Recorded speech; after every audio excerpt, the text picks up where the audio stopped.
today's podcast, we're going to talk about the passion for this job that we have as coaches and how you need to use that to help yourself through some transitionary periods. And joining me to discuss that is the new tight ends coach at UMASS, Kyle Segler. Kyle, great to have you back on the podcast. Great to be back, Keith. Love what you do, man. Love what you do for our business and our again, this great profession we're in, and excited to share some more information and some more passion for the game, man. Well, you and I have had some conversations back and forth. You were part of Lauren's First and Goal Clinic and did an outstanding job there. And we're hit with some tough times. For you, it was being let go at Marshall. And then, as you had shared with me before we got going, in the same few days there, the loss of your father too. So a lot hitting you in life in a short period of time, and you've managed your way through it. And I think you shared with me the quote, and I've heard it a number of times too. There's two kinds of coaches: the coaches who have been fired and the coaches who will be fired. And it's something that happens to all of us, regardless of the level, that at some point we're going to be in transition between jobs and having to figure things out. So, first of all, congratulations on the new job, and certainly our condolences for the loss of your father.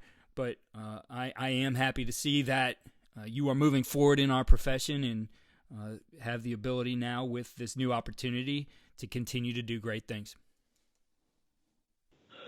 Yeah, no, you hit the nail on the head, man. The big thing, I draw from a lot of things, and I'm do my best to not get too emotional about some of this stuff. But growing up a coach's kid, I'm a fourth generation coach's son, and being in this profession and growing up around this profession, you see it from both sides, and really I've seen it from three sides. I saw it as a kid growing up with my dad, growing up around his teams and his players and seeing him coach his guys. And then I became a player, and I went through those things with, got to play for my dad in high school, and then, my experience in college. And then now I'm on this angle of it and this side of it, and I'm coaching, and I'm now on the other end of it. And so, just seeing kind of how this thing evolved, and just what happened. And, again, for me, it was, as coaches, we talk about all the time, we preach to the kids we coach, and we talk about, how, football prepares you for life. And, there's so many lessons in this game that it can provide you as far as dealing with, your future and adversity that comes in your life, and especially as football coaches, in a game setting, in practice or in a game setting, you're dealing with and you're working through, the curveballs that come at you in a game, whether it's new pressure that they hadn't shown on film yet, or somebody gets dinged up and now you're playing with your second and third string guys, and you talk to kids all the time about how are you going to handle that adversity? What are you going to do in those moments that are trying you at the most, and we're, as coaches, it's our job to put them in those positions, and to see how they react and see what they do. And sometimes you forget that you also can get put in that position, and like you said, that's exactly what happened to me.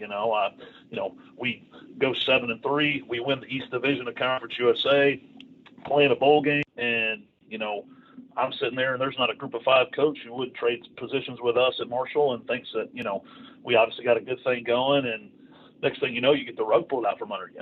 And I don't have any ill will towards, Coach Huff and the new staff. He's doing it with his people and his way, and I wish him the best of luck, because again, if I'm the head coach, there's a good chance I'm probably going to bring in my guys as well, but in that same week, as you mentioned, Tuesday, you get your walking papers, and Friday, I lose my dad. I mean, you talk about, kind of your world getting shook and some adversity that up to my point in 34 years of life, I haven't been through that kind of adversity to that magnitude, and how do you handle it? How do you come out of it? And obviously, that's where we're at. That's where we sit right now. So there's a lot to unpack in how you deal with this. And so there's that, there's the emotional side of it initially, right? You're hit with that. And you mentioned, you go right to that advice that you're giving your players. And and then there has to be some kind of course of action. And I know, that was the loss of your father, added into the mix here. But for you, dealing with that idea that, okay, I'm out of a job. What's the advice or the takeaway you really now looking at, okay, I've been through this. Here's what I would tell a coach and give him advice, when he's facing that uncertainty about what happens next. Well, what I think, to me, the biggest thing that I did, and it's common, it's human nature, well, we got fired because I'm not a good enough coach. What did I not do well enough? Could I have done this better? Could I have coached this better? Could I have, prepared better? All these things. And you start to, again, as we all do as coaches and as humans, we start to look inwardly at ourselves at the very beginning of it. And it's very easy to have those negative thoughts and those negative moments affect your viewpoint of yourself and your viewpoint of the profession. Because this negative thing has happened to me in this moment, I'm bitter and I'm negative, and football did this to me. Ball did this to me. And it's not.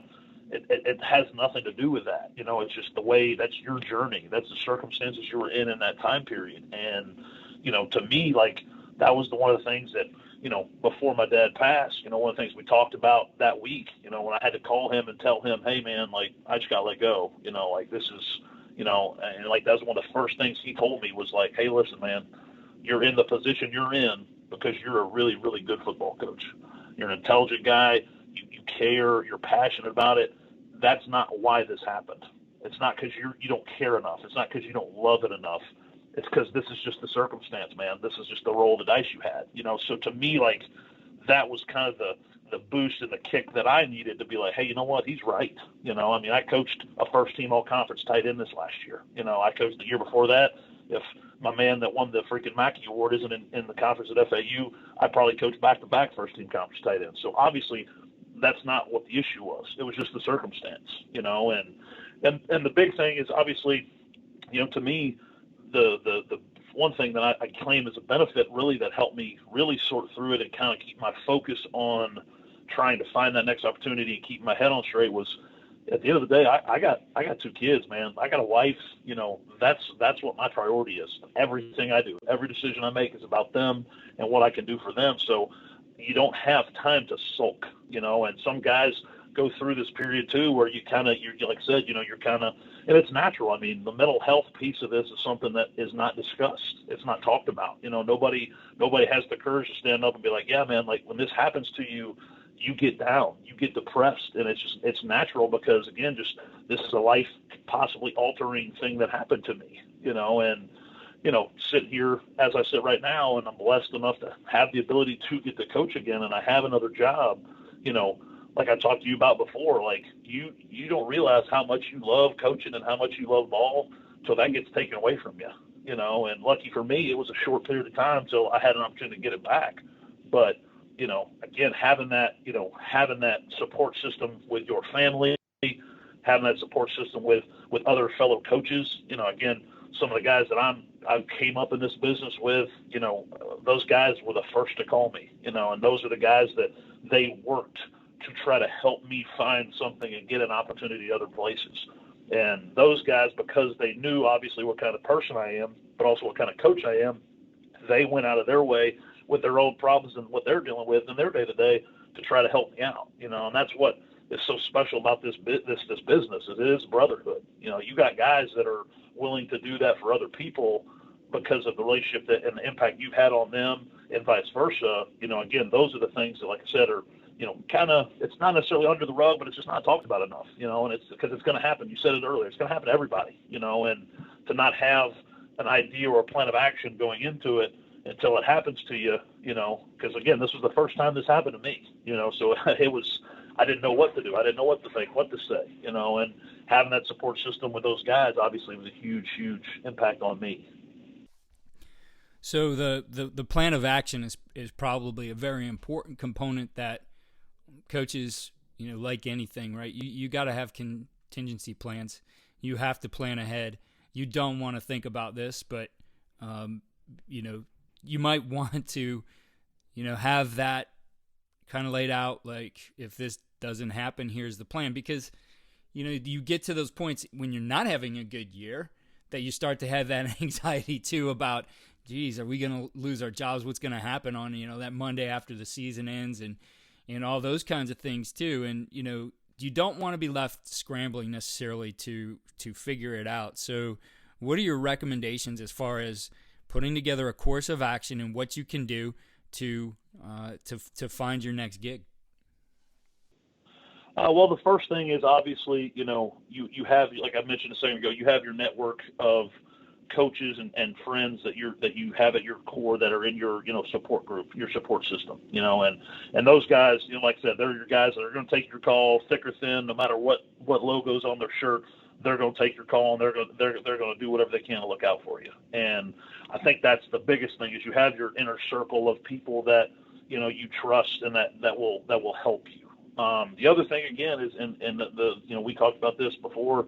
I mean, this time period of COVID and the way things have gone to where guys are now reaching out to people that they may never establish relationships with or knew, before obviously, COVID and the way we've going about business, is you have to put yourself out there, to be, and it's not an ego thing. It's not a narcissistic thing. It's the more people in this profession, high school, college, or indifferent, the more people that that may know someone who is looking for someone with your skill set.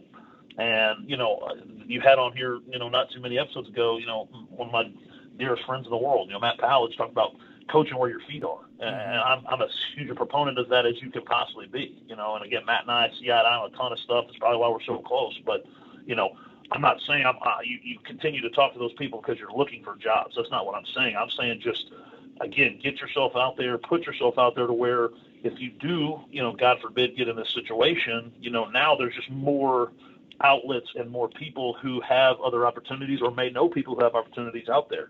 If you don't get out of your comfort zone and you don't put yourself out there and go try to learn from other people and establish relationships with other people in the profession, when this happens, that list of numbers you can call to try to find out what's going on. Hey, do you know somebody here? Hey, can you call this guy that you worked with before? That's a smaller list, and that's something that, especially early in my career, I did not do a great job of, because I was like, hey, man, I know my guys, and we stick together, and that's the end of it. I don't worry about anybody else, but you can't be that way. Because, again, at that time in my career when I'm just newly married and I'm young and it doesn't matter where we coach or how much money we make, like that's not a big deal.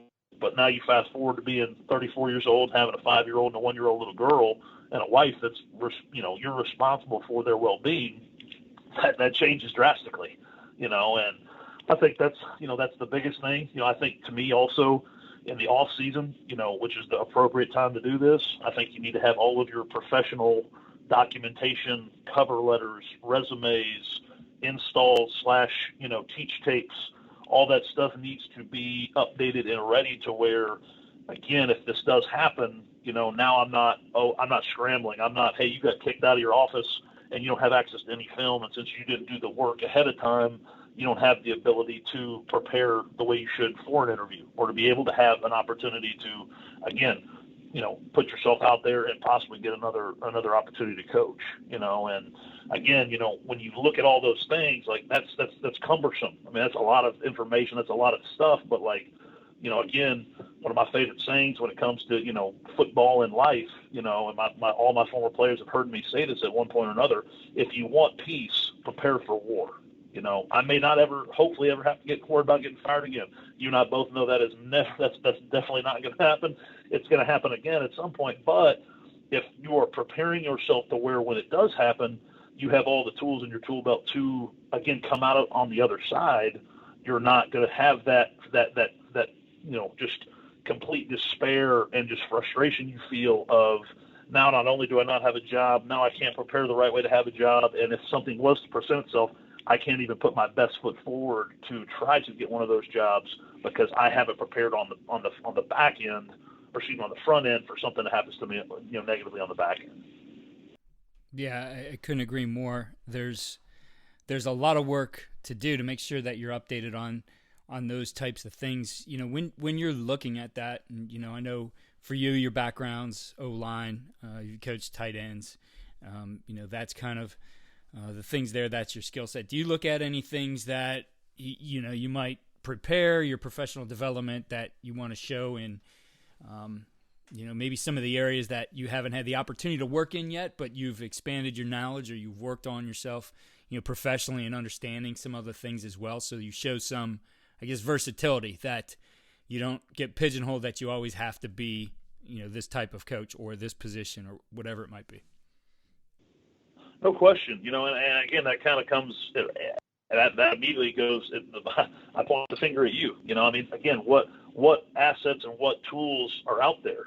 This is an unbelievable outlet for coaches to learn. This is unbelievable. Again, like you have to push yourself to grow in areas that you aren't as competent or comfortable in, for exactly what you said. If the opportunity comes, hey, I may not have gotten another Division I job, but if I had an opportunity to go to the FCS or the D2 and be a coordinator, I'm prepared for that. I have a playbook prepared. I have all the documentation and all the preparation for that done to where if that opportunity was what I got, I would be prepared to go in and handle that and crush an interview in that opportunity.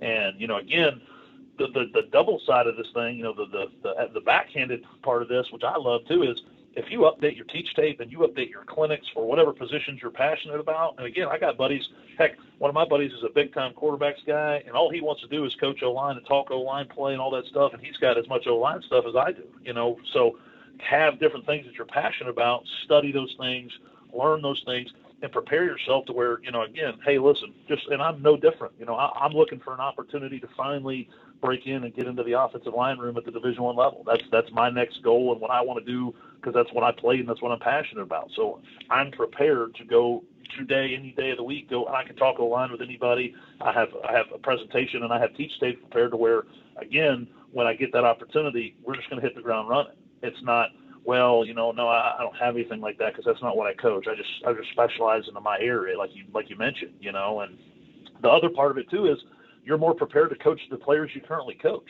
If you're updating your teach tape and you're adding new techniques and things that you've been teaching and showing, if you don't have to deal with what I had to deal with, you're just more prepared to be a better coach. Again, where your feet are at that moment. Your players are going to benefit because now your teach tape is updated with them doing the techniques and the drills and the things that you're teaching with your current players. So it's beneficial on a lot of levels. Again, where you're at currently, or possibly again, that if you're having to prepare to go somewhere else, and again, those parts, versatility is again something that's going to open a lot more doors than other people who are specialized. It's just like kids that play multiple sports. Again, all the guys I've recruited and coached in my past that are multiple sport athletes, they're smarter, they think on their feet better, and they're some of the best players I've coached. If I'm a specialized guy and all I coach is the quarterback and that's it, well, hey, Big Daddy, that's limiting you to a lot. There's not many jobs out there outside of the offensive coordinator who's going to get to coach the quarterbacks. So for me, I'm not a one-trick pony. I can coach the O-line, I can coach tight ends, I've been a special teams coordinator, and again, like those things, that opens multiple doors for me that other guys may not have. And again, that's the stuff you have to prepare for and the stuff you have to look at, because this is such a competitive business. And even when the position I was in, where I was on the street for a while, you start looking at some of these off the field positions and analyst roles at some of these big schools.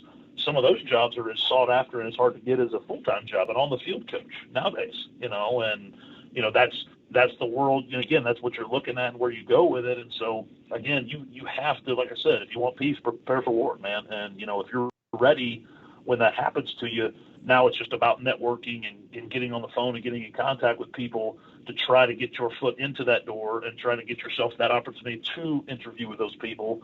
Because when you do, that's when you blow them away. It's like people are like, holy cow, how's this guy on the street? Like, this guy's really impressive, Yeah, definitely. And, so there's a technical aspect to this too, in that work you have to do in the platform that you use. I know when you look at the places your film is within your program, and I don't care if that's at the high school level with Huddle or at the college level with Exos or DV Sport, the reality is if the door closes on that, you lose access. So you have to have it somewhere, and most of us can't just on our own afford those systems.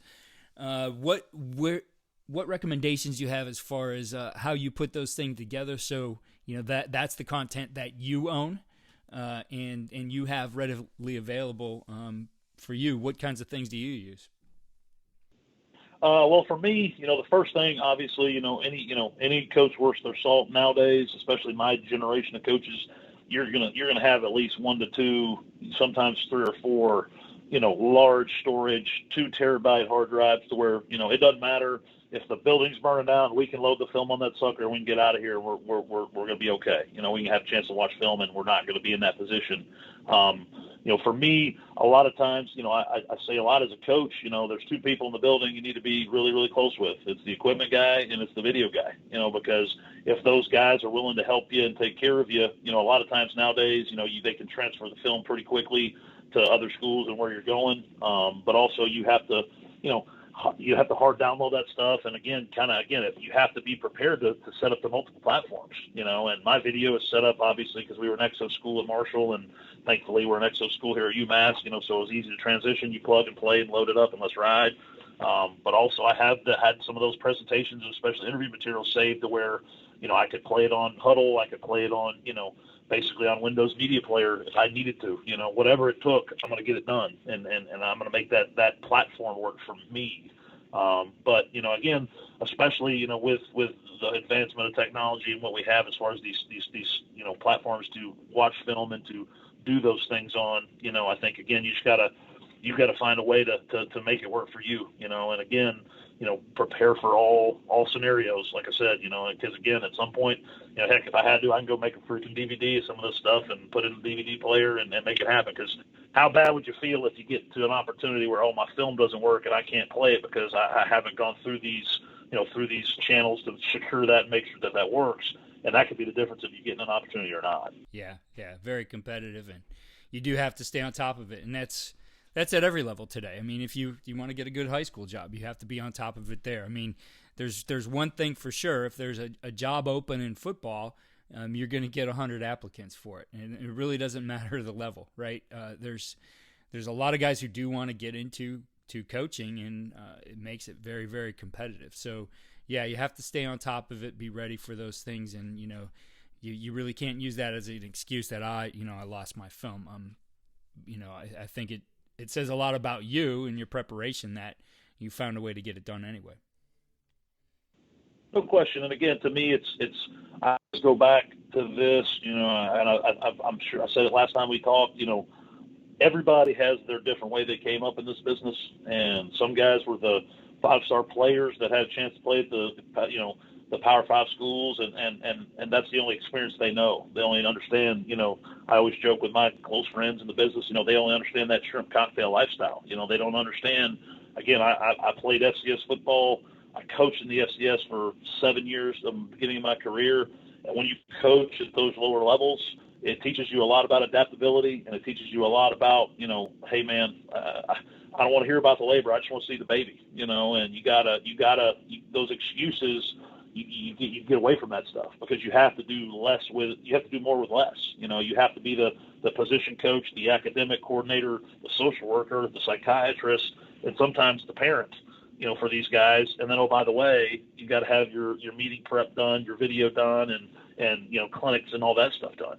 So because you had to wear so many different hats, coming up in that level and doing the things at that level, you get guys sometimes that are, all they know is all the top of the line everything, and they can't adapt and improvise when it's time to do that. And I think if you can't figure those things out and you can't make those things happen, to me also that's a pretty red flag as a potential employer. If man, this he's not prepared. What would you do if one of your players walked in a meeting and doesn't have any notes written down, has no idea what you're talking about, no idea the concepts? Well, you go completely bonkers as a coach, right? Because how could you not be prepared? That's a cardinal sin. Well, this is no different. The difference is actually, yes, it's significantly different because this affects your family's life as well.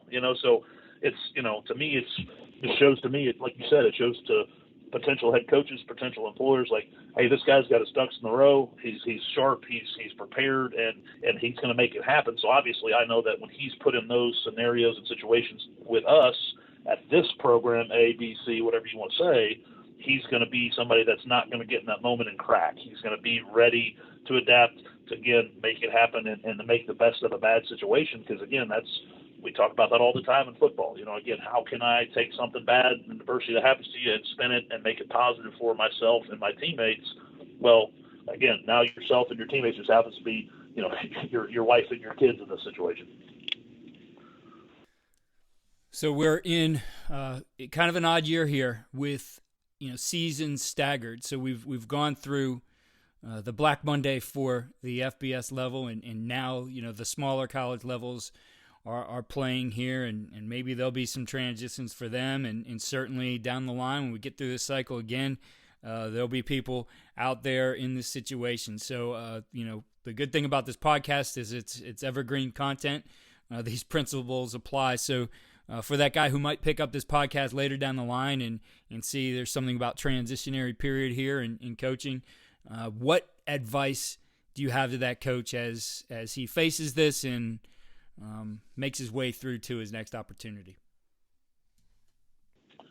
I think the biggest thing that I drew from this, like I said, is your resolve and your passion for what we do it can't be shaken. And I think that's something that is the hardest thing to do when you're in that moment of, like I said, again, I bring up the mental health piece of this. Like that is the biggest thing that you have to fight, is that gnawing at you that, like, man, like, what does it all mean? Am I doing a good enough job? Why is this happening to me? And again, if you're sitting there worrying about why is this happening to you, this is going to affect you for a lot longer than it needs to. And I say this all the time, and I truly believe this. I love coaching football. This is my passion. This is what I want to do with my life, and this has changed my life forever. The kids I've dealt with, the friends I've made in this business. But at the end of the day, we're not curing cancer, guys. We're coaching football, and this is a game. And is this a livelihood, and is this what we do? Yes. But if you take a step back, and again, just look at the world we're living in right now. I mean, we got people who they haven't worked in over a year. We got people who've lost their jobs because they can't send their kids to school because schools are closed down, and now they're worried about, are they going to be able to keep a roof over their family's head? And sometimes you lose sight of, like, again, perspective is everything, man. And if you have perspective in the situation, and is it awful? And did I have that period like everybody that goes through that has, where I felt sorry for myself and I was down and I was depressed about it? Absolutely. And if you don't have that, then you're not really human, But at the same time, how are you going to react to it? What are you going to do about it? And again, like, that's the one thing the biggest thing that I also really want to get across is, if you do have a family, if you do have a wife, if you do have kids like I did, the people who were the most close to me, that did not affect them, what was going on with me. And I think that's something some older coaches gave me that advice, and I think it's very sage wisdom that they did not do this to you. So don't take it out on them. My oldest daughter, 5, she would know. She thinks I'm coaching for the Dallas Cowboys. She has no idea that we got fired. She has no idea that was going on and what stress and pain that put me through, because she didn't do that. She doesn't deserve that, and neither does your spouse, so lean on those people, be positive with those people. And to me, like I said, if you're able to reassess the situation and put perspective on it, a lot of times it's usually for a blessing. Again, I like I said it to you before we started, recording, like, I walked into an unbelievable situation. My head coach here is awesome. It's been an absolute blast since I've gotten here and hit the ground running. We got a great staff. And again, I would have never known that if this wouldn't have happened to me. I never would have been in this part of the world in coaching here if this wouldn't happen to me. So, this opened more doors and created more opportunities. So as long as you can have that perspective and get past the now and the pain of that moment, you're going to come out on the other side better for it. And again, now when you do get a chance to get an opportunity to coach again, you talk about being fired up to come to work every day and being fired up that you get a chance to be around these kids and be around other coaches. I mean, it reinvigorates you for why you love this business and why you love coaching so much. Kyle, I certainly appreciate you stepping up and being willing to talk about this topic and offer coaches this advice. Now, you did mention in some of the last things you said here that we're coaching football, we're not curing cancer, but you were a part of something that at least is fighting the cancer and contributing towards the efforts against it in Lawrence First and Goal Clinic, which is for pediatric brain tumor research and cancer services. And you had a clinic talk in that, the utilization of the tight end in multiple set offenses, and really talked about defending today's modern tight end, cultivating the tight end, etc. That course is available on CoachTube, still, again, raising money for Lawrence First and Goal even after the clinic. It's for our listeners out there. If you could give us an overview of what you put into that clinic talk. Yeah, the biggest thing is obviously just trying to find ways to attack defenses and to create problems from a personnel standpoint with defenses by being in a multiple set offense. Again, it's going to be more or less very much similar here at UMASS. Just trying to create problems for defense coordinators with alignments of tight ends, the use of tight ends, the style of person and player that you look for in those positions, and how some cool ways to utilize those guys and find ways to stress those defenses, get those guys the ball, and also get them involved in the run and protection world as well. Well, Kyle, again, thanks for doing that for Lawrence First and Goal. Thanks for taking the time to talk to us here again on the podcast, and best of luck to you in your new job at UMass. I appreciate it, Keith, man. Like I said, always great to talk with you, man. Love to be on anytime you need me. And like I said, anytime I can do anything to help push this thing forward and help, again, improve our game and improve our brotherhood, I'm obviously always for that. So thanks so much for having me again, man. Thank you again for listening to the Coaching Coordinator Podcast. Please, if you are enjoying the podcast, head over to iTunes or Spotify and click 5-star for rate. If you have a minute, write a review. It really helps the podcast. Check out our new home for the Coaching Coordinator Podcast. That's at coachandcoordinator.com. And follow me on Twitter at Coach K. Grabowski.